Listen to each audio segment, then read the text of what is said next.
അങ്ങനെ ഇരിക്കുന്ന സിറ്റുവേഷനിലാണ് ക്രൈം എന്ന് പറയുന്ന ഒരു പത്രത്തിൽ ക്രൈം സ്റ്റോറി നന്ദകുമാറിൻ്റെ അതൊക്കെ ഞാൻ പിന്നീട് അറിയുന്നതാണ്. എനിക്കന്ന് ക്രൈം സ്റ്റോറി പത്രം പോലും അറിയില്ല. ശരിക്കും ആ സിറ്റുവേഷനിൽ ഞാൻ ഇതൊന്നും കണ്ടിട്ട് പോലും ഇല്ല. അപ്പം ഈ പത്രത്തിൽ എൻ്റെയും ഒരു പോലീസ് ഓഫീസറുടെയും കൂടെ ഇലിസിറ്റുള്ള റിലേഷൻഷിപ്പ് എന്നും പറഞ്ഞുകൊണ്ട് കുറേ അച്ചടിച്ചു വന്നത് എൻ്റെ റിലേറ്റീവ്സിൻ്റെ വീട്ടിൽ ബൈ ഹാൻഡ് കൊണ്ട് ആരോ കൊടുത്തു എന്ന് പറഞ്ഞിട്ട് വീട്ടിൽ ഫോൺ വന്നത് അനുസരിച്ചാണ് ഞാൻ ഇത് അറിയുന്നതും എടുക്കുന്നതും ഒക്കെ.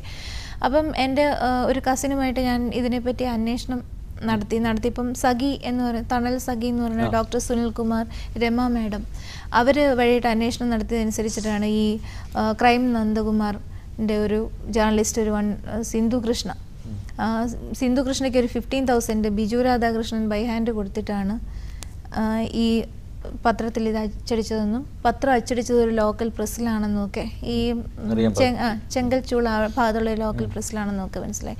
അപ്പോൾ എൻ്റെ വീട്ടുകാർ ഇതോടുകൂടി എല്ലാവരും അങ്ങ് ആകുന്നു. സത്യം എന്ന് പറയുന്നത് പത്രമാണ് എപ്പോഴും അല്ലേ. അപ്പോൾ അങ്ങനെ ഇങ്ങനൊരു അതും ഇങ്ങനെ തീരെ ഒരു ക്രൈം സ്റ്റോറി പോലെയുള്ള ഒരു പത്രത്തിൽ ഇങ്ങനൊരു വിഷയം വന്നപ്പോഴത്തേക്കും നോർമലി എല്ലാ ബന്ധുക്കളും ആകുന്നു. ഒരാൾ പോലും ഫോൺ വിളിച്ചെടുക്കത്തില്ല, ഞങ്ങളെ വിളിക്കരുതെന്നായി, സംസാരിക്കരുതെന്നായി. അവരുടെ മാരേജ് ഫംഗ്ഷനോ അവരുടെ വീട്ടുകാരുടെ കാര്യങ്ങൾക്കോ ഒന്നും അമ്മയെ ഉൾപ്പെടെ, അമ്മ എൻ്റെ കൂടെ തന്നെയാണ് എപ്പോഴും. അമ്മയെ പോലും ഞാൻ കാരണം അകറ്റി നിർത്തി.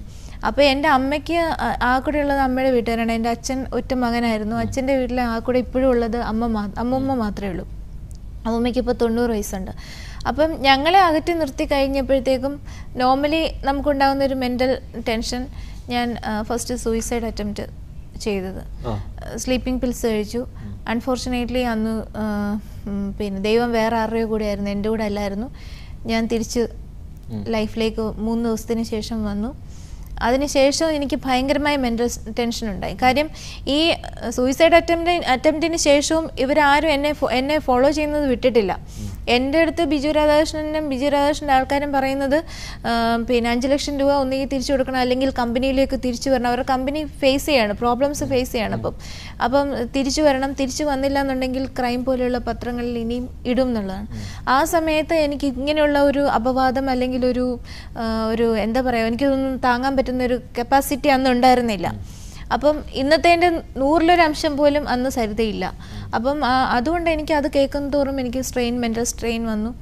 അങ്ങനെ ഫസ്റ്റ് സെക്ഷനിൽ എനിക്ക് ഒരു സ്ക്രീസോഫീനിയയുടെ ഫസ്റ്റ് സ്റ്റേജിലേക്ക് ഞാൻ പോയി. ഡോക്ടറിൻ്റെ അടുത്ത് പോയി ട്രീറ്റ്മെൻറ്റൊക്കെ കഴിഞ്ഞ് ഒന്ന് സ്ട്രീം ലൈൻ ആയ സമയത്ത് വീണ്ടും ഇത് തുടർന്നുകൊണ്ടിരുന്നപ്പോൾ ഞാൻ സിറ്റി പോലീസ് കമ്മീഷണർക്ക് പരാതി കൊടുത്തു, നോർമലി ചെയ്യാൻ പറ്റുന്നത്. പക്ഷേ അയാൾ സിറ്റി പോലീസ് കമ്മീഷണറെ കൺവിൻസ് ചെയ്തത് ഞാൻ ഒരു മെൻ്റൽ പേഷ്യൻ്റാണ്.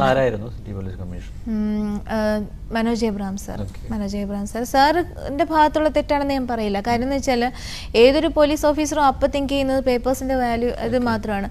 ഞാൻ ഇയാൾ വന്ന് വീടിന് നേരെ കല്ലെറിയുന്ന സമയത്ത് പോലീസ് സ്റ്റേഷനെ വിളിച്ചാലും പോലീസുകാർ പറഞ്ഞുകൊണ്ടിരുന്നത് ദേ ആ പ്രാന്തി വിളിക്കുന്നു. ഞാൻ വിളിക്കുന്നത് കണ്ടിന്യൂസ് ശല്യം ചെയ്യുന്നതുകൊണ്ടാണ്. അപ്പോൾ എനിക്കവിടെ എൻ്റെ വീട്ടിലെ ആണുങ്ങളാരും ചോദിക്കാനും പറയാനും ഒന്നും ഇല്ലാത്തൊരു സിറ്റുവേഷൻ ഞാൻ കുറേ ഇത് ചെയ്തു. ലാസ്റ്റ് പോയിന്റിലാണ് ഞാൻ രശ്മിയെ വിളിക്കുന്നത്, അതായത് ബിജുവിൻ്റെ വൈഫ്. കാര്യം ഞാൻ പറഞ്ഞിട്ട് കേൾക്കാത്തപ്പോൾ ഇനിയിപ്പം ഒരു തേർഡ് പാർട്ടി ആരെങ്കിലും ഒരാൾ സംസാരിച്ചാൽ കേൾക്കുമല്ലോ എന്ന് വിചാരിച്ചിട്ടാണ് അവരെ ഞാൻ ഫോണിൽ കോൺടാക്റ്റ് ചെയ്ത് അവർ എൻ്റെ വീട്ടിൽ വന്നു. അവരും ഞാനും കൂടെ പോലീസ് സ്റ്റേഷനിൽ പോയി, കരമന പോലീസ് സ്റ്റേഷനിൽ പോയി ബിജു രാധാകൃഷ്ണനെ അവിടെ വിളിച്ച് വരുത്തി. അങ്ങനെ ഇനി എന്നെ ശല്യം ചെയ്യില്ല എന്ന് മീഡിയേഷനിൽ എഴുതി വെച്ചു. ബിജു രാധാകൃഷ്ണനും രശ്മിയും പിന്നെ എന്നെ ഒരു 6-7 മാസം എൻ്റെ ലൈഫിലേക്ക് ഒരു രീതിയിൽ പോലും വന്നിട്ടില്ല. അപ്പം ഞാൻ HDFC ബാങ്കിൽ സെയിൽസ് മാനേജറായിട്ട്, ഞാൻ ക്രെഡിറ്റ് കാർഡിൻ്റെ സെയിൽസ് മാനേജറായിട്ട് ജോലിക്ക് പോയി. ഞാൻ കുറച്ച് സമാധാനമായിട്ട് ജീവിതം മുമ്പോട്ട് പോയിക്കൊണ്ടിരുന്ന സമയത്താണ് പേപ്പറിൽ യുവതി ദുരൂഹ സാഹചര്യത്തിൽ മരണമടഞ്ഞു എന്നും പറഞ്ഞ് രശ്മിയുടെ ഫോട്ടോഗ്രാഫ് വന്നത്. ഒരു ദിവസം ഞാൻ ജോലി കഴിഞ്ഞ് തിരിച്ചു വന്നപ്പോഴാണ്, പിന്നെ പച്ചക്കറി വാങ്ങിച്ച് തിരിച്ചു വന്നപ്പോൾ വീട്ടിൽ പഴയ കൊട്ടേഷൻ ഗ്യാങ്, പഴയ അതേ ബഹളം, പഴയ ആൾക്കാരും എല്ലാം കൂടെ വന്ന് ഭയങ്കര ബഹളം. അയാളുടെ കയ്യിൽ കുറേ മോർഫ്ഡ് ഫോട്ടോഗ്രാഫ്സ് ഉണ്ടായിരുന്നു. എനിക്ക് ഈ മോർഫിങ് നടത്തിയതാണെന്ന് ക്ലെയിം ചെയ്ത് പറയാൻ എനിക്കറിയില്ലായിരുന്നു. അങ്ങനെ ആ ഫോട്ടോഗ്രാഫ് ശരിക്കും പറഞ്ഞാൽ അങ്ങനെ ഒരു ഫോട്ടോഗ്രാഫ്സ് ഇല്ല. പക്ഷെ അയാൾ വേറെ ആരുടെയൊക്കെയോ മിക്സ് ചെയ്ത് മൂവ് ചെയ്ത് കുറേ ഫോട്ടോഗ്രാഫ്സ് കൊണ്ടുവന്ന് ഇതൊക്കെ ഇനി പേപ്പറിലിടും, ഇവിടെ ചുറ്റുവട്ടത്തുള്ളവരുടെ എല്ലാം കൊടുക്കും. അപ്പോൾ ഈ കൊട്ടേഷൻ ഗ്രൂപ്പിനെ കാണുമ്പോഴേ അടുത്തുള്ളവർ വന്നിട്ട് പെട്ടെന്ന് പതിയിരിക്കുകയാണ്. അപ്പം ആരും അവിടെ ഹെൽപ്പ് ചെയ്യാനില്ലാത്തൊരു സിറ്റുവേഷനിലാണ് ഇയാളുടെ കമ്പനിയിൽ 2ാമത് ജോലിക്ക് പോകുന്നത്. എഗ്രിമെൻ്റ് പ്രകാരം കമ്പനി 5 ലക്ഷം രൂപ, അതെ 5 ലക്ഷം രൂപ തിരിച്ചു കൊടുക്കാം എന്നുള്ള ഇതിലേക്ക്, എന്ന് വെച്ചാൽ ശല്യം ചെയ്യാതിരിക്കാൻ വേണ്ടി അങ്ങനെയാണ് കമ്പനി പോകുന്നത്. പക്ഷേ ആസ് യൂഷ്വൽ ബിജുവിൻ്റെ ക്യാരക്ടർ ഒരു എന്താ പറയുക, കുറേ പൈസ വന്നു കഴിയുമ്പം ഒരു കമ്പനി പ്രോഫിറ്റബിൾ ആകുമ്പം കുറേ ലേഡീസ് ഫ്രണ്ട്ഷിപ്പ് വരും, പിന്നെ കുറേ വേണ്ടാത്ത കുറേ ഗ്യാങ്സ് വരും, ദൂർത്തടിക്കുക. അപ്പോൾ അങ്ങനെ വന്നപ്പോഴത്തേക്കും പിന്നെ എല്ലായിടത്തും കോമൺ ആയി വരുന്നത് പോലെ തന്നെ ബിജു നമ്മളെ ഫിനാൻഷ്യൽ മാറ്റേഴ്സിൽ ഒന്നും തന്നെ നമ്മളെ ഏൽപ്പിക്കത്തില്ല. എപ്പോഴും നമ്മൾ ഒരു മാർക്കറ്റിംഗ് സ്റ്റാഫ് എന്നുള്ള ഒരു പോയിന്റിൽ മാത്രം നിൽക്കും. നമുക്ക് ഒരിക്കലും ഒരു കൈകാര്യം ചെയ്യും മാർക്കറ്റിംഗ്, അതായത് റവന്യൂ സൈഡ് മാത്രം നമ്മൾ നോക്കുക, റവന്യൂ കൊണ്ട് കൊടുക്കുക, അതിൻ്റെ യൂട്ടിലൈസേഷൻ എങ്ങനെയാണ്, അല്ലെങ്കിൽ അതിൻ്റെ ആഫ്റ്റർ എഫക്റ്റ് എന്താ വരിക, ഇതൊന്നും നമ്മളുമായിട്ട് ഡിസ്കഷനിൽ അദ്ദേഹം വെച്ചിരുന്നില്ല. 2009 തൊട്ടാണ് ഒരുമിച്ച് ജീവിക്കാനായിട്ട് ഡിസൈഡ് ചെയ്തത്. 2010 അടുത്ത കേസ് ഫേസ് ചെയ്യേണ്ടി വന്നു. ഫിറോസും പിന്നെ ബിജുവും ഇവിടെയുള്ള ഒരു ബിൽഡറുമായിട്ടുള്ള ഒരു കേസ്. ഫിറോസിനെ എനിക്കറിയില്ല. ഫിറോസിനെ ഞാൻ 2009 പരിചയപ്പെടുന്നത്. ബിജുവിന് വളരെ വർഷങ്ങളായിട്ട് പരിചയമുള്ള ഒരു വ്യക്തിയാണ് ഫിറോസ് എന്ന് പറഞ്ഞിരുന്നു, ഡൽഹിയിൽ തൊട്ട്. അപ്പോൾ ഡൽഹിയിലാണ് പഠിച്ചിരുന്നതെന്നൊക്കെയാണ് എനിക്കും കിട്ടിയ ഓവർവ്യൂസ്. അപ്പോൾ അത് ശരിയാണെന്നുണ്ടെങ്കിൽ ഇവർ തമ്മിലൊരു 10 ഇയേഴ്സിന് മേളിലുള്ള ബന്ധം എന്തായാലും ഉണ്ടായിരുന്നിരിക്കണം. അപ്പം അങ്ങനെ ഫിറോസിനെ കണ്ടു പരിചയപ്പെട്ടു. ഫിറോസ് വഴി എൻ്റെ ബാങ്ക് അക്കൗണ്ട് യൂസ് ചെയ്തു. ഇവരുടെ കമ്പനി ഒരു SSI യൂണിറ്റ് എൻ്റെ പേരിൽ തുടങ്ങിയിട്ടുണ്ടായിരുന്നു. എല്ലായിടത്തും റീസൺ പറയുന്നത് പിന്നെ ബിജു രാധാകൃഷ്ണൻ എന്നോട് പറയുന്നത് അവിടെ ഗവൺമെൻറ് ആയിട്ടുള്ള കുറച്ച് ലിങ്ക്സ് ഉള്ളത് കൊണ്ട് എനിക്ക് അക്കൗണ്ട് ഓപ്പൺ ചെയ്യാൻ പറ്റില്ല, എനിക്കൊരു കമ്പനി റൺ ചെയ്യാൻ പറ്റില്ല എന്ന് പറഞ്ഞിട്ടാണ് ഓരോരോ ഇതിനകത്തും എൻ്റെ പേരും കൂടെ ആഡ് ചെയ്തുകൊണ്ടിരുന്നത്. പക്ഷെ അത് ഇപ്പോൾ എനിക്ക് മനസ്സിലാവുന്നത് ഒരു ബുദ്ധിപൂർവമായ നീക്കമാണ്. കാര്യം ഇൻ കേസ് പുള്ളി അബ്സ്കോണ്ട് ചെയ്യണമെന്നുണ്ടെങ്കിലും I am in the front, എന്നെ വെച്ച് വിലപേശാനുള്ള ഒരു തന്ത്രമായിട്ട് എനിക്ക് തോന്നിയിട്ടുള്ളത്. സോളാർ പദ്ധതി ആരുടെ ബുദ്ധിയിൽ ഉദിച്ചതാണ്? ബിജു രാധാകൃഷ്ണൻ്റെയാണ്. ബിജു ഡൽഹിയിൽ എവിടെയോ മീറ്റിങ്ങിന് ഫസ്റ്റ് പോയിട്ട് വന്നതിന് ശേഷം ഉണ്ടായിരുന്നു. പണ്ട് വിൻഡ് ചെയ്തുകൊണ്ടിരുന്നതാണ് കോയമ്പത്തൂർ. അപ്പോൾ അതുകൊണ്ട് തന്നെ ഇവിടെ സോളാറിൻ്റെയാണ്. കേരളത്തിൽ വിൻഡിന് അത്ര സാധ്യത കുറവാണല്ലോ, കോസ്റ്റൽ ഏരിയാസ് ഉണ്ടെങ്കിലും അത്ര വിൻഡിന് ഫീസിബിലിറ്റി ഇല്ല, പൊട്ടൻഷ്യൽ സൈറ്റും കുറവാണ്. തമിഴ്നാട് ആണ് കുറച്ചുകൂടെ വിൻഡി ഏരിയാസ് ഉള്ളത്. കേരളത്തിനെ സംബന്ധിച്ച് കോസ്റ്റൽ ഏരിയാസ് പിന്നെ 1-2 ഹൈ റേഞ്ച് ഏരിയാസ് മാത്രമേ ഉള്ളൂ. അപ്പം അതിന് സ്കോപ്പ് ഇല്ലാത്തതുകൊണ്ടാണ് സോളാർ എനർജിയിലോട്ട് തിരിഞ്ഞത്. അതിൽ ഫുൾ സപ്പോർട്ട് കൊടുക്കുകയും ചെയ്തു. യെസ്, എനിക്കിഷ്ടമുള്ള സബ്ജക്റ്റ് ആയിരുന്നു. ടെക്നിക്കലി എനിക്ക് താല്പര്യം ഉണ്ടായിരുന്നു. ഈ പ്രൊജക്റ്റിൽ രാഷ്ട്രീയ നേതാക്കൾക്ക് പങ്കാളിത്തം ഉണ്ടായിരുന്നോ? ഇല്ല, ഒരിക്കലും ഇല്ല. രാഷ്ട്രീയ നേതാക്കൾ ടീം സോളാറിൻ്റെ ഒരു ഡയറക്ടർ ബോർഡിലോ ഒരു ഷെയറിലോ ഒന്നും വന്നിട്ടില്ല. പുറത്തുനിന്നുള്ള സപ്പോർട്ട് ഉണ്ടായിരുന്നില്ല? പുറത്തുനിന്നുള്ള സപ്പോർട്ട് ആസ് യൂഷ്വൽ എല്ലാ ഫേംസിനും കിട്ടുന്ന ഒരു പൊളിറ്റിക്കൽ സപ്പോർട്ട് കിട്ടിയിട്ടുണ്ടായിരുന്നു. അത് എക്സോർബൈ ഒരു സ്പെസിഫൈഡ് ആയിട്ടുള്ള ഒരു പൊളിറ്റിക്കൽ പാർട്ടി എന്ന് പറഞ്ഞാൽ നമുക്കില്ല. എല്ലാ പാർട്ടീസും ഒരുപോലെ ഹെൽപ്പ് ചെയ്തു. അപ്പോൾ എങ്ങനെയായിരുന്നു ഈ പദ്ധതി നടപ്പിലാക്കാൻ ഉദ്ദേശിച്ചത്? ഇതിന്റെ ഉപഭോക്താക്കളെയൊക്കെ എങ്ങനെയാണ് കണ്ടെത്തിയത്? ഇത് MNRE അക്രഡിറ്റഡ് പ്രോഡക്ട്സ് മാത്രം വെക്കാം. പക്ഷേ സെയിൽസ് സർവീസ് ഇതെല്ലാം വന്നിട്ട് ഏത് കമ്പനികൾക്കും ചെയ്യാവുന്നതാണ്. കേരളത്തിലെ അല്ല ഇന്ത്യയിലെ ചട്ടം അനുസരിച്ച് അത് നോക്കിയാൽ അറിയാം. അപ്പം MNRE അപ്രൂവ് ചെയ്തിട്ടുള്ള കമ്പനികളുടെ സുരാന വെഞ്ചേഴ്സ് അവരുമായിട്ടാണ് നമ്മൾ കോർഡിനേറ്റ് ചെയ്തിരുന്നത്. അവരുടെ അസോസിയേഷൻഷിപ്പായിരുന്നു നമുക്കുണ്ടായിരുന്നത്. അവരുടെ പ്രോഡക്ട്സ് ആണ് നമ്മൾ എല്ലായിടത്തും ഇൻസ്റ്റാൾ ചെയ്ത് കൊടുത്തുകൊണ്ടിരുന്നത്. ഇവിടെ സ്റ്റേറ്റ് ഗവൺമെൻറ്റുമായിട്ട് ആരാ മുട്ടിച്ചു തന്നത്? അങ്ങനെ സ്റ്റേറ്റ് ഗവൺമെൻറ്റുമായിട്ട് മുട്ടിക്കേണ്ട ഒരു ആവശ്യമില്ലല്ലോ. ഇവിടുത്തെ ഏത് എൻ്റർപ്രൈനേഴ്സിനെ എപ്പോൾ വേണമെങ്കിലും സ്റ്റേറ്റ് ഗവൺമെൻറ്റുമായിട്ട് ഏറ്റവും കൂടുതൽ എനിക്ക് തോന്നുന്നു കേരളത്തിലെ ഗവൺമെൻറ്റാണ് ഏറ്റവും കൂടുതൽ സുതാര്യമായത് പബ്ലിക്കുമായിട്ട്. അപ്പോൾ പിന്നെ അതിന് പ്രത്യേകിച്ച് ഒരു നോക്ക് ചെയ്യാൻ വേണ്ടിയിട്ട് ഒരു പ്രത്യേക സഹായം വേണമെന്ന് എനിക്ക് തോന്നുന്നില്ല. ഒരിക്കലും ഇല്ല. ഞാൻ ഡയറക്റ്റായിട്ട് തന്നെ എൻ്റെ ഇത് വെച്ചിട്ട് ഞാൻ സംസാരിച്ചതാണ് അവിടെ. അതായത് ഒരു മിനിസ്റ്റർ ആസ് യൂഷ്വൽ ഒരു സിറ്റിസൺ എങ്ങനെ പോയി കാണുന്നു അതേ ആദ്യം പോയത് ഞാൻ തന്നെയാണ്. കാര്യം ഞങ്ങളുടെ ഒരു ഫംഗ്ഷൻ ഇൻവൈറ്റ് ചെയ്യാൻ വേണ്ടിയിട്ടാണ് ഫസ്റ്റ് ഞാനിവിടെ വന്ന് ചോദിക്കുന്നത്. ഒത്തിരി പേരെ കാണാൻ പോയിട്ടുണ്ട്. അങ്ങനെ ഫംഗ്ഷൻസിന് വേണ്ടിയിട്ട് 2-3 പേരല്ല, ഞങ്ങളുടെ കമ്പനിയിൽ ഒത്തിരി ബ്രാഞ്ചസ് ഓപ്പൺ ചെയ്തിട്ടുണ്ടായിരുന്നു.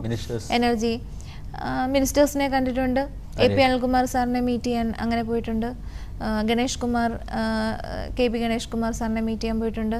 ഈവൻ KC ജോസഫ് സാറിനെ മിനിസ്റ്ററെ ഞാൻ വിളിച്ചിട്ടുണ്ട്, ഞങ്ങൾക്ക് ഇനോഗ്രേഷൻ ചെയ്തിട്ടുണ്ട്. അതുപോലെ പല MPs. ഇവരൊക്കെ ആദ്യമായിട്ട് കാണുന്നത് അപ്പോഴാണോ? ആദ്യമായിട്ട് കാണുന്നത് അപ്പോഴാണ്. മുഖ്യമന്ത്രിയുടെ ഓഫീസുമായിട്ട് ബന്ധപ്പെടുന്നത് എങ്ങനെയാണ്? മുഖ്യമന്ത്രിയുടെ ഓഫീസുമായി ബന്ധപ്പെട്ട വിഷയങ്ങൾ ഇപ്പോൾ ഒരു ഒരു ജുഡീഷ്യൽ അന്വേഷണത്തിൻ്റെ പരിധിയിലിരിക്കുകയാണ്. അപ്പോൾ എനിക്ക് അത് ആ ഒരു ഇതിനാണ് ഞാൻ അങ്ങനെ സംസാരിക്കാൻ പറ്റുമോ, പബ്ലിക്കായിട്ട് കമൻറ്റ് ചെയ്യാൻ പറ്റുമോ എന്നുള്ളതിനെ പറ്റിയിട്ട് ഇപ്പം ചോദിച്ചുകൊണ്ടിരിക്കുന്നത്. ജുഡീഷ്യൽ അന്വേഷണത്തിൻ്റെ പരിധിയിലിരിക്കുന്ന വിഷയങ്ങളെപ്പറ്റി സംസാരിക്കരുത് എന്ന് എനിക്കൊരു നിർദ്ദേശം കിട്ടിയിട്ടുണ്ട്. അതുകൊണ്ടാണ് യഥാർത്ഥത്തിൽ ഞാനൊന്നും തുറന്നു പറയാതിരിക്കുന്നത്. ആദ്യം മനസ്സിലാക്കണം. ഇവരെയൊക്കെ എങ്ങനെയാണ് കാണുന്നത്, ഈ ജോപ്പനും അതുപോലെ ജോപ്പനൊക്കെ ഇപ്പം ജോപ്പൻ, ജിക്കു ഇവരൊക്കെ സലിം രാജിനെ ഇവിടെ വന്നതിന് ശേഷം പരിചയപ്പെട്ടതാണ്. ജോപ്പൻ എനിക്ക് നേരത്തെ അറിയാവുന്ന ഒരു വ്യക്തിയാണ്. ജോപ്പൻ്റെ വൈഫിനെ ആയിരുന്നു എനിക്ക് ഏറ്റവും കൂടുതൽ അറിയാവുന്നത്. അതിനുശേഷം മാത്രമാണ് ജോപ്പനെ അറിയാവുന്നത്. ജോപ്പൻ്റെ വൈഫ് പലപ്പോഴും ഹോസ്പിറ്റലിൽ പോകാൻ കാര്യങ്ങൾക്കുമൊക്കെ ജോപ്പൻ്റെ വൈഫിന് ഞങ്ങൾ അക്കമ്പനി ചെയ്തിട്ടുണ്ട്. അങ്ങനെ എനിക്ക് ഫാമിലി ഫ്രണ്ട്ഷിപ്പാണ് ഉണ്ടായിരുന്നത്. എന്തായാലും ജോപ്പൻ ത്രൂ ആണ് മുഖ്യമന്ത്രി? ഒരിക്കലും പറയാൻ പറ്റില്ല. കാര്യം ഞാൻ മുഖ്യമന്ത്രിയെ കാണാൻ വേണ്ടി ഞാൻ ആരുടെയും പെർമിഷൻ വാങ്ങിച്ചിട്ടില്ല. ഞാൻ ഒരു ലോക്കൽ സിവിലൈസ്ഡ് പേഴ്സൺ എങ്ങനെ പോകും ആ രീതിയിൽ മാത്രമേ ആ പാത്തിലൂടെ മാത്രമേ അവിടെ കയറിയിട്ടുള്ളൂ. അൺഫോർച്ചുനേറ്റ്ലി അന്ന് പോയതിൻ്റെ ഡോക്യുമെൻറ്റ്സ് എൻ്റെ നിന്ന് നഷ്ടപ്പെട്ടിട്ടുണ്ട്. നിങ്ങൾക്ക് വേണമെന്നുണ്ടെങ്കിൽ അവിടെ ചെക്ക് ചെയ്താൽ കിട്ടാവുന്നതേ ഉള്ളൂ എങ്ങനെയായിരിക്കും ഞാൻ ചെന്നിട്ടുള്ളതെന്നുള്ളത്. ഈ ശ്രീധരൻ നായരുമായിട്ട് മുഖ്യമന്ത്രിയുടെ ഓഫീസിലോട്ട് പോയിട്ടുണ്ടോ? ശ്രീധരൻ നായരുടെ വിഷയം എന്നോട് ചോദിക്കരുത്. കാര്യം ശ്രീധരൻ നായരുടെ വിഷയം ജുഡീഷ്യൽ ഫസ്റ്റ് ക്ലാസ് മജിസ്ട്രേറ്റ് കോടതിയിൽ പെൻഡിങ്ങിലിരിക്കുന്ന ഒരു വിഷയമാണ്. ഇപ്പോൾ ഈ വരുന്ന 17-ാം തീയതി അതിലൊരു ഹർജി ഒരു പ്രതിയെ ഒഴിവാക്കുന്നതിൻ്റെ ഒരു വാദം കൂടെ നടക്കുന്നുണ്ട്. അത് കഴിഞ്ഞിട്ട് ഞാൻ അതിനെപ്പറ്റി കമൻറ്റ് ചെയ്യാം. ശ്രീധരൻ നായർ എങ്ങനെയാണ് ഈ പ്രൊജക്റ്റുമായിട്ട് സഹകരിക്കാൻ വരുന്നത്? ശ്രീധരൻ നായർ തന്നെയാണോ അതിന് മുൻകൈ എടുത്തത്? അല്ല, ശ്രീധരൻ നായരുടെ അഡ്വക്കേറ്റായ ഒരു mister advocate Ajith Kumar R, അജിത്താണ് എന്നെ ആദ്യം ഫോണിൽ ബന്ധപ്പെടുന്നത്. അജിത്ത് ഫോണിൽ ബന്ധപ്പെട്ട് അഡ്വർടൈസ്മെൻറ്റ് കണ്ട് വിളിച്ചതാണെന്ന് പറഞ്ഞിട്ടാണ് ഈ പറയുന്ന മലയിൽ ശ്രീധരൻ നായരുടെ വീട്ടിലേക്ക് വിളിച്ചുകൊണ്ട് പോയത്. അല്ലാതെ ഒരു തേർഡ് പാർട്ടി ഒരു ഇൻഫ്ലുവൻസും വെച്ചിട്ട് പോയതല്ലാതെ. എന്നിട്ട് അദ്ദേഹത്തെ പ്രൊജക്ട് സൈറ്റ് കാണിച്ചു കൊടുക്കുകയും ചെയ്തു. പ്രോജക്റ്റിൻ്റെ as a part of that work അതൊരു നല്ലൊരു പ്രോജക്റ്റ് തന്നെയായിരുന്നു. അതിൻ്റെ വർക്ക് നടക്കുന്നതിനിടയ്ക്കാണ് അൺഫോർച്ചുനേറ്റ്ലി ടീം സോളാറിൽ കുറച്ച് പേഴ്സണൽ ഇഷ്യൂസ് വന്നത്. അല്ലാതെ അതിന് രാഷ്ട്രീയ പാർട്ടികൾക്ക് ബന്ധമില്ല. ഇഷ്യൂസ് എന്ന് പറഞ്ഞാൽ ബിജു ഒരു 6 മാസം കമ്പനി നന്നായിട്ട് ഫ്ലറിഷ് ചെയ്ത് പോയ സമയത്ത് ബിജു രാധാകൃഷ്ണൻ, ഞാൻ കമ്പനിക്ക് ഇൻഹൗസ് തന്നെയാണ് അധികം ഇരുന്നുകൊണ്ടിരുന്നത്. ഈ പ്രാവശ്യമെങ്കിലും എനിക്കൊരു തിങ്കിങ് ഉണ്ടായിരുന്നു, എല്ലാ പ്രാവശ്യത്തെയും പോലെ ആകരുത്.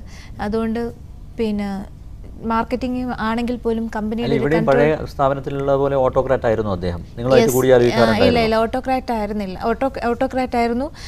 രണ്ടാമത് ആദ്യത്തെ ഒരു 6 മാസം അങ്ങനെയല്ല. 6 മാസം എല്ലാം തിങ്ക് ചെയ്തു. അപ്പോൾ ഇതെല്ലാം കറക്റ്റ് ഇയാൾ മാറി തിങ്ക് ചെയ്ത് തുടങ്ങി എന്ന് ചിന്തിച്ച് തുടങ്ങിയതിൽ നിന്നാണ് പിന്നെ ടേൺ ചെയ്യുന്നത്. അപ്പോൾ ആദ്യത്തെ 6 മാസം നന്നായിട്ട് പോയിട്ട് 6-ാം മാസം തൊട്ട് എൻ്റെ അടുത്ത് വളരെ ഡ്രാമാറ്റിക്കായിട്ട് സംസാരിക്കുകയാണ്. നീ ഇവിടെ ഇരുന്നാൽ മാത്രം ശരിയാകില്ല, അതുകൊണ്ട് മാത്രം കാര്യങ്ങൾ നടക്കില്ല. പിന്നെ ഫീൽഡിൽ പോകണം, സൈറ്റ്സിൽ പോകണം, പ്രോജക്ട്സ് പ്രിപ്പയർ ചെയ്യണം, പിന്നെ മാർക്കറ്റിംഗ് കുറച്ചുകൂടെ ഫ്ലറിഷ് ആക്കണം. So you should be in the field എന്ന് പറഞ്ഞു. ഞാൻ ഫീൽഡിലേക്ക് പോയ സമയത്ത് പുതിയ ആൾക്കാരെ എൻ്റെ സീറ്റിലേക്ക് കൊണ്ടുവന്നു. അങ്ങനെ എൻ്റെ സീറ്റിൽ വന്നവർ ഇവരും കൂടെ അത് ചോദ്യം ചെയ്തതിന് പിന്നെ അടിയായി, ഇടിയായി, പ്രശ്നമായി, ടോർച്ചർ തുടങ്ങി, ഫിസിക്കൽ ടോർച്ചർ. അത് 2008 തന്നെ തുടങ്ങിയതാണ്. ശരി, 2009 തന്നെ തുടങ്ങിയതാണ്. ജീവിക്കാൻ തുടങ്ങിയപ്പോൾ തൊട്ട് തന്നെ തുടങ്ങിയതാണ്. അത് രശ്മിക്ക് സെറിബ്രൽ ഹെമറേജ് വന്ന് മരിച്ചതാണെന്നാണ് പറഞ്ഞത്. സെറിബ്രൽ ഹെമറേജ് ഇല്ല, അന്ന് എനിക്ക് സംശയം ഉണ്ടായിരുന്നില്ല. കാര്യം പോസ്റ്റ്മോർട്ടം റിപ്പോർട്ട് ഈ അവരുടെ മദർ, ബിജു രാധാകൃഷ്ണൻ്റെ മദർ പറഞ്ഞിട്ട് ഞാനും കൂടെ പോയാണ് അസ്കറിന് വാങ്ങിച്ചു കൊടുക്കാൻ വേണ്ടി കൊല്ലം SDM പോയത്. അപ്പോൾ അതിൽ എഴുതിയിരിക്കുന്നത് പിന്നെ സെറിബ്രൽ പ്രോബ്ലം ആണെന്നാണ് അഡ്വക്കേറ്റ് ഹസ്കർ പറഞ്ഞു. ഞാൻ റീഡ് ചെയ്യുന്നില്ല, ഞാൻ കവറിലിട്ട് ഹാൻഡ് ഓവർ ചെയ്തെങ്കിലും ഒരു അഡ്വക്കേറ്റിനല്ലേ അത് പറയാൻ പറ്റുള്ളൂ എന്ന് വിചാരിച്ചു. അപ്പം അഡ്വക്കേറ്റ് പറഞ്ഞതും സെറിബ്രൽ ഹെമറേജ് തന്നെയാണ് എന്നാണ് പറഞ്ഞത്. അപ്പോൾ എനിക്ക് അതിനോട് വലിയ ഇത് തോന്നിയിരുന്നില്ല. പിന്നെ കുറേ ദിവസങ്ങൾക്ക് ശേഷം എൻ്റെ മണ്ടയ്ക്കും ഫിസിക്കൽ ഹറാസ്മെൻറ്റ്സ് തുടങ്ങിക്കഴിഞ്ഞപ്പം ഈ ദേഷ്യം വരുന്ന സമയത്ത് പലപ്പോഴും ബിജു പറയും, ഒരുത്തിയെ കൊന്നുമല്ല നിന്നെയും കൊല്ലാൻ മിനിറ്റുകൾ മതി എന്ന് പറയും. നമുക്കൊന്നും ചെയ്യാനല്ല, ഞാൻ അങ്ങനെ ചെയ്യാൻ ആഗ്രഹിച്ചിരുന്നില്ല. ഷാലു അറസ്റ്റിലാവുന്നതിന് ഒരു 1.5 വർഷം തൊട്ട് തുടങ്ങിയ റിലേഷൻഷിപ്പാണ് അവർ തമ്മിലുള്ളത്. അപ്പം ഞാൻ ആദ്യം വിചാരിച്ചിരുന്ന ആസ് യൂഷ്വൽ ഇദ്ദേഹത്തിന് കുറേ സിനിമ, സീരിയൽ അങ്ങനെ കുറേ ഫ്രണ്ട്സ് ഉണ്ട്. അപ്പോൾ അതിലേതെങ്കിലും ഒരു ഫ്രണ്ടായിരിക്കും ഷാലു എന്നാണ് ഞാൻ ആദ്യം അതിനെ പറ്റി ഞാൻ തിങ്ക് ചെയ്തിരുന്നു പോലും ഇല്ല. ഞാനതും കളഞ്ഞിരുന്നു. പക്ഷേ ഇല്ലില്ല, ഞാൻ കേട്ടിരുന്നതാണ്, ഡ്രൈവേഴ്സിൻ്റെ കയ്യിൽ നിന്ന് കിട്ടിയ ഇൻഫർമേഷൻ മാത്രമേ ഉള്ളൂ. ഞാൻ നേരിട്ട് കണ്ടിട്ടുള്ള ഒരു വിഷയമായിരുന്നില്ല അന്ന്. പദ്ധതിക്ക് വേണ്ടി സമാഹരിച്ച പണം ഇത് ഡൈവേർട്ട് ചെയ്ത് പോകുന്നുണ്ടായിരുന്നോ? അപ്പം ഡൈവേർട്ട് ചെയ്ത് തുടങ്ങിയിരിക്കണം. അതുകൊണ്ടായിരിക്കുമല്ലോ പർച്ചേസ്. അങ്ങനെയാണല്ലോ. അതെ അതെ അതെ അതെ അതിലേക്ക് ഞാൻ വരാം. ഇദ്ദേഹം എറണാകുളം ലൊക്കാലിറ്റി വിട്ട് എങ്ങും പോയില്ല. മിക്കപ്പോഴും എറണാകുളത്തായിരിക്കും, അല്ലെങ്കിൽ ഉണ്ടെങ്കിൽ തന്നെ ആ വീടിൻ്റെ അവിടെയുള്ള റേഞ്ചിനടുത്ത് എവിടെയെങ്കിലും ഉണ്ടാകും. ഞാനാണ് എപ്പോഴും ഒത്തിരി ദൂരെ യാത്ര ചെയ്യുകയും മാർക്കറ്റിങ്ങിന് വേണ്ടി പോവുകയും മീറ്റിങ്സിന് പോവുകയൊക്കെ ചെയ്തുകൊണ്ടിരുന്നത്. അപ്പോൾ ആ സമയത്ത് എൻ്റെ അടുത്ത് കുട്ടികളുടെ കാര്യമൊക്കെ പറഞ്ഞ് എന്നെ ഒത്തിരി അങ്ങ് ഹറാസ് ചെയ്യും. അപ്പോൾ അതിങ്ങനെ എനിക്കൊരു ടെൻഷൻ ഉണ്ടായിരുന്നു. എൻ്റെ അമ്മയ്ക്ക് എന്തെങ്കിലും പറ്റുമോ, കുട്ടികൾക്ക് എന്തെങ്കിലും പറ്റുമോ, ഇയാൾ കുഞ്ഞുങ്ങളെ എൻ്റെ കൊച്ചിനെ കയ്യിലെടുത്തുകൊണ്ട് നിൽക്കുന്ന സമയത്ത് പോലും എന്നെ ഉപദ്രവിച്ച് തള്ളി ചവിട്ടി താഴെ ഇടുകയൊക്കെ ചെയ്തിട്ടുണ്ട്. അതുപോലെ അനാവശ്യമായ ഗുളികകൾ തരാൻ ശ്രമിക്കുക, ഉറക്ക ഗുളികളാണ്. അപ്പം ഈ ഉറക്ക ഗുളികൾ കഴിക്കാനും പറ്റത്തില്ല, കഴിക്കാതിരിക്കാനും പറ്റാത്ത സിറ്റുവേഷൻ ഉണ്ടായിരുന്നു. പോലീസിലൊരു പരാതി പോലും കൊടുത്തു.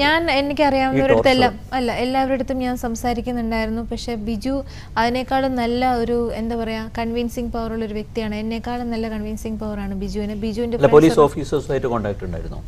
പോലീസ് ഓഫീസേഴ്സുമായിട്ട് കോൺടാക്ട് ഉണ്ടായിരുന്നു എന്ന് ചോദിച്ചാൽ പോലീസ് ഓഫീസേഴ്സിനൊക്കെ കൂടുതൽ കുറേ മീഡിയാസ് ആൾക്കാരുമായിട്ട് പുള്ളിക്ക് നല്ല ലിങ്ക് ഉണ്ടായിരുന്നു. അതിപ്പോൾ പറയാൻ പറ്റില്ല.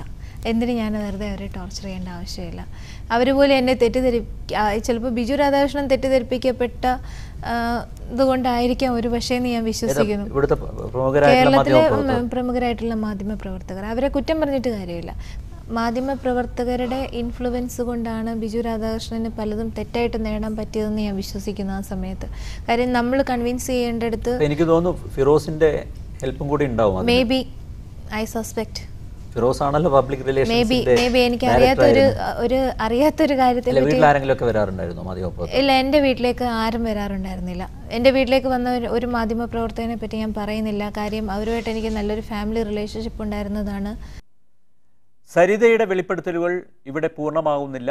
വീണ്ടും നാളെ ഇതേ സമയം. ശുഭരാത്രി. അദ്ദേഹം ജ്യൂസിലെന്തോ പിന്നെ മയക്കുമരുന്ന് കലർത്തി അങ്ങനെ ഫിസിക്കൽ റിലേഷൻഷിപ്പ് ഉണ്ടായിട്ടുണ്ടോന്നും എൻ്റെ ലൈഫിൽ അങ്ങനെ ഒരു കാര്യമുണ്ട്. പക്ഷെ അത് അബ്ദുള്ളക്കുട്ടി വിസമ്മതിച്ചെങ്കിൽ അബ്ദുള്ളക്കുട്ടിയുടെ അടുത്ത തെളിവുകളുണ്ട്. അല്ല, ഈ മന്ത്രിമാരൊക്കെ നല്ല രീതിയിലായിരുന്നു. എല്ലാവരും നല്ല രീതിയിലെന്ന് ഞാൻ പറയില്ല. ഈ മന്ത്രി എന്നല്ല, കഴിഞ്ഞ മന്ത്രിസഭയിലുള്ളവർ ഉൾപ്പെടെ എന്നെ ചീറ്റ് ചെയ്തവരെ, എന്നെ എക്സ്പ്ലോയിറ്റ് ചെയ്തവരെ somewhat 9 to 10 നമ്പേഴ്സ്. അറസ്റ്റ് ആവുന്നതിൻ്റെ തലേ ദിവസം നൈറ്റ് വരെ ഞാൻ എന്തൊക്കെ ഫേസ് ചെയ്തു, ആ ഫേസ് ചെയ്തതിൻ്റെ ഒരു അംശം പോലും ആകുന്നില്ല ഞാൻ അവരെ അറസ്റ്റ് ചെയ്യിപ്പിച്ചതുകൊണ്ടോ അല്ലെങ്കിൽ അവരെ നിയമത്തിൻ്റെ മുമ്പിൽ കൊണ്ടുവരുന്നതുകൊണ്ടോ. ഈ ബുള്ളറ്റിൻ ഇവിടെ പൂർണ്ണമാവുന്നു. ഇനി നാളെ രാവിലെ 7:30 പ്രഭാത വാർത്ത. ശുഭരാത്രി.